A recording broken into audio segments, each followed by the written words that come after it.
Daymare 1998. I'm here to tell you why this is a fantastic Resident Evil clone, and if you are a fan of horror games, this game is a must for you.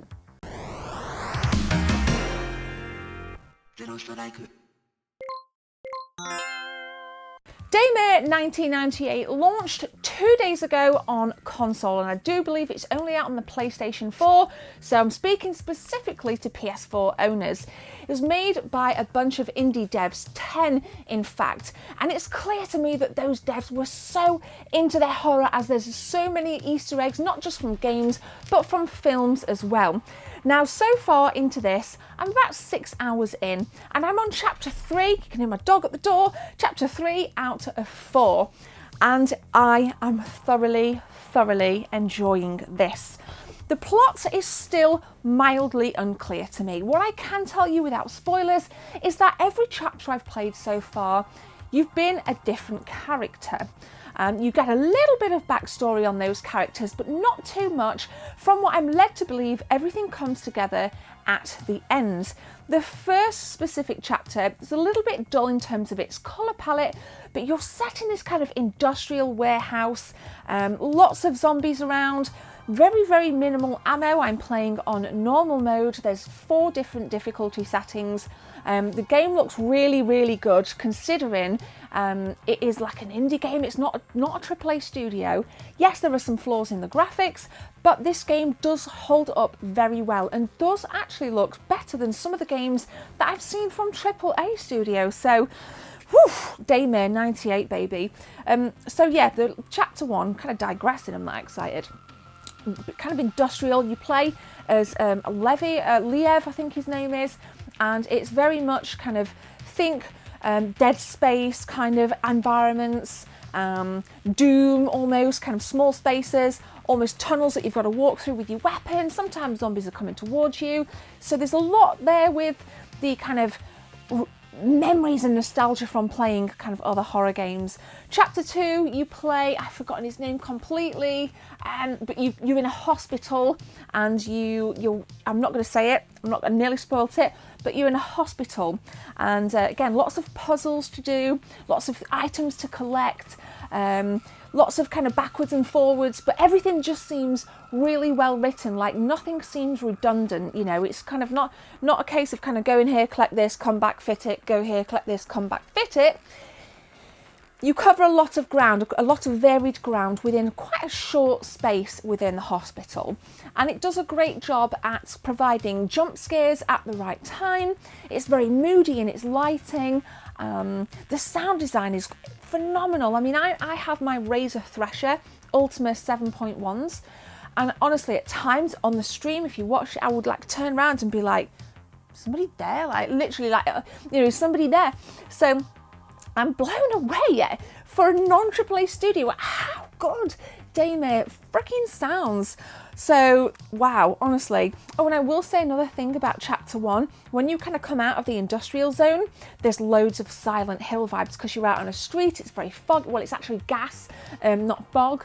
But you're going into houses, you're going kind of through the houses, out the back door onto the next part of the street, and you're kind of moving around, a little bit like Silent Hill Homecoming and Silent Hill 2. So, like, I love kind of like going around and going, this feels like this game, this feels like this game.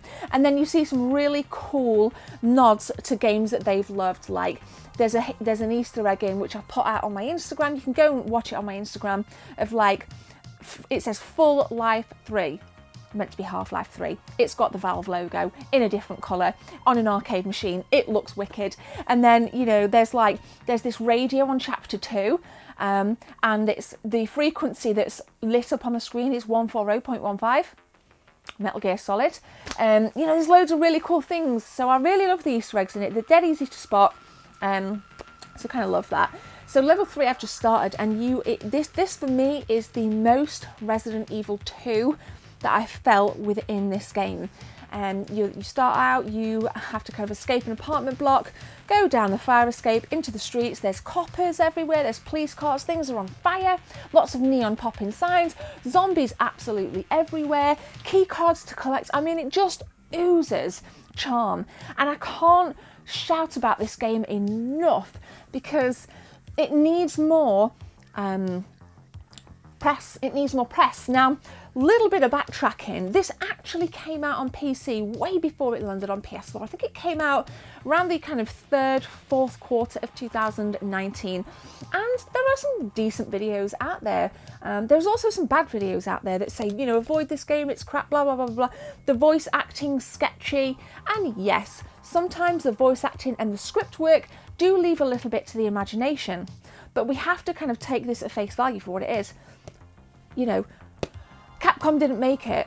Capcom knew about this. Actually, here's a little bit of information. The devs Capcom invited these devs to their studio during the making of Resident Evil 2 remake. So Capcom were fully aware that this project was going ahead, and I don't think they endorse it specifically, but the mere fact that they were aware of it kind of warms my gamer soul just a little bit. So we have to get more press on this. You have to play it, you have to try it. In terms of where to get it from, I ordered mine from Amazon at $34.99, and in here you get some official postcards and some stickers and the base game. When I'd ordered it, I'd kind of seen other sites that were selling it, like 365 Games were selling it for £10 cheaper. I was like, oh, why didn't I kind of get that? But then I since saw on Twitter last night, so be careful here, somebody was tweeting the devs saying 365 Games have said they've not had their quota of copies sent to them, so 365 can't send them out to consumers. So be very careful where you buy this from. I got it from Amazon, not paid to say that. Don't care where you get it from, you just need to get this. It's so good, made by Invader Studios, so shout out to them for the great work on Daymare 1998. So I think I've said enough. It's a shorter video than usual, but it's not always the quantity, it's the quality. And I've said everything that I want to say about this remarkable Resident Evil 2 nod.